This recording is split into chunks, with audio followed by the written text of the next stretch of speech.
YouTube, what's up, man? It's your boy Richardson from Minimum Wage to Millionaire. If you're new here, welcome. If you've been here, welcome back.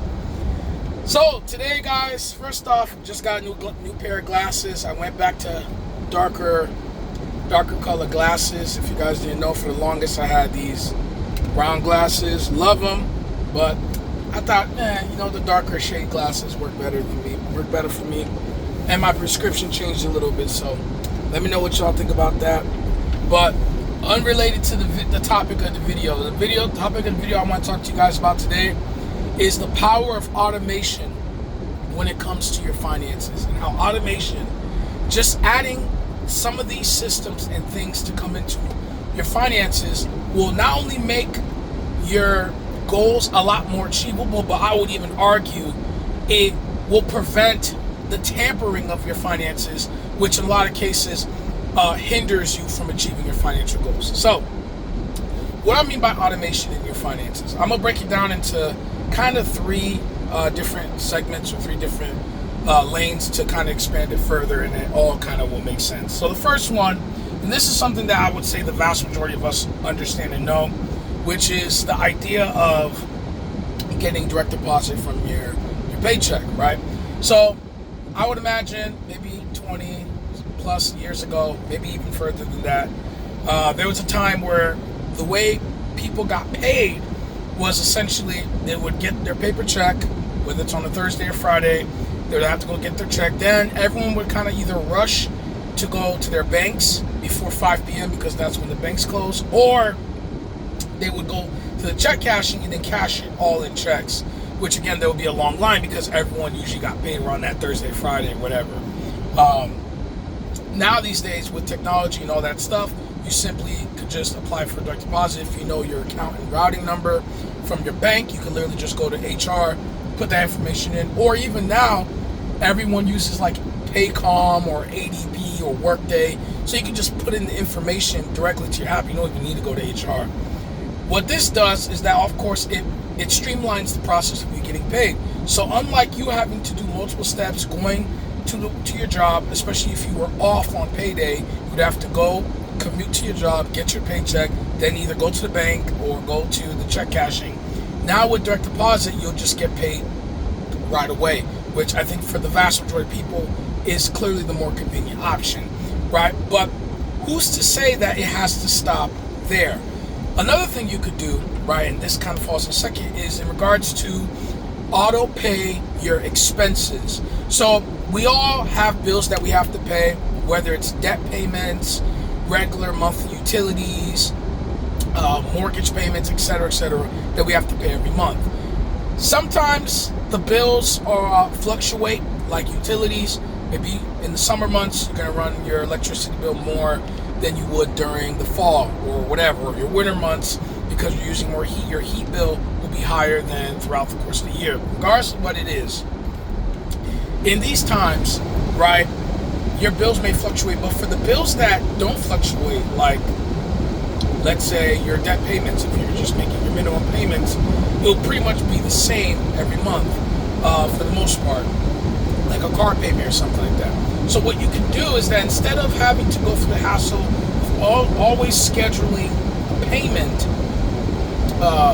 with your bank account, and then you have to remember that you have to do it before it's due, because if it's due, you'll probably have any late fees and stuff like that. Instead of going through all that hassle, what will probably be more smart for you would be to set up auto pay, either directly from your bank or go on the website of the bill and put in your account and banking information and setting up auto pay through there, right? Whichever one makes sense for you. And doing that will allow you to make sure that your expenses are done on time. Now, the most important part is making sure that when they draw money on that account, you have enough to cover it. Because if you don't, then you get into overdraft, which most banks, they'll probably charge you an overdraft fee of like up to $40 for missed payment, which really sucks and just makes the whole process terrible, right? This was one of the things that I had to make my parents do, I think a few years ago, because they would always pay their phone bills like manually. They'll go into the store.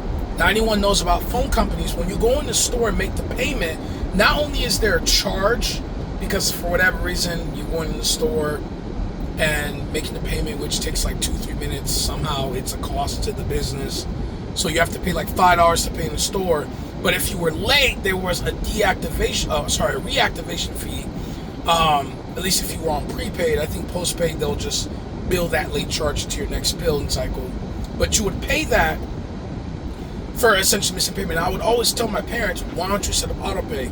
But in their mind, they kind of just thought like, no, we got it, we'll handle it. And then eventually they got tired of the late charges and just their phone bills getting disconnected, that eventually I was able to convince them to do automatic payment. So make sure you set up the automatic payment just to kind of streamline everything. Obviously, keep track of it with your budget. Make sure that you know the dates and the amounts that's going to get withdrawn, so that way you are on top of it. It's not just a situation where all these bills are taking money out of your account, and again, you don't want to risk overdraft. So that's the second thing. And the third thing, and this is in my opinion the more important thing, one of the reasons that I was able to not only pay down my debt very fast and aggressive, but then build up my emergency fund. As I told you guys about a month ago, I saved up for an saved up to complete for my emergency fund, and that is automating your savings. Now, this is, in my opinion, is what's going to require you to not only know what your financial goals are, what you want out of your finances, but also to make a budget, right? Because you need to know how much you can realistically save.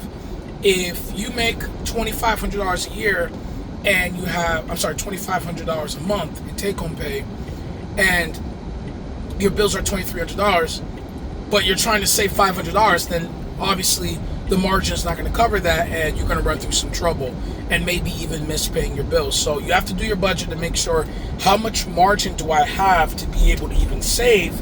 And then once you get a very nice budget and you keep track of your spending, so you know how much margin that you need, now what you'll do is just set up automatic payments. And a lot of banks now these days, particularly online banks, they'll have this feature available in the app, so you could just set it up like a recurring transfer, and you could transfer either from checking to savings, or if you have a brokerage account and you're trying to auto invest, you could set up it through the brokerage account that, hey, every week or every month or every payday, I want this amount of money, because you know the margin that you have after you pay your bills and stuff.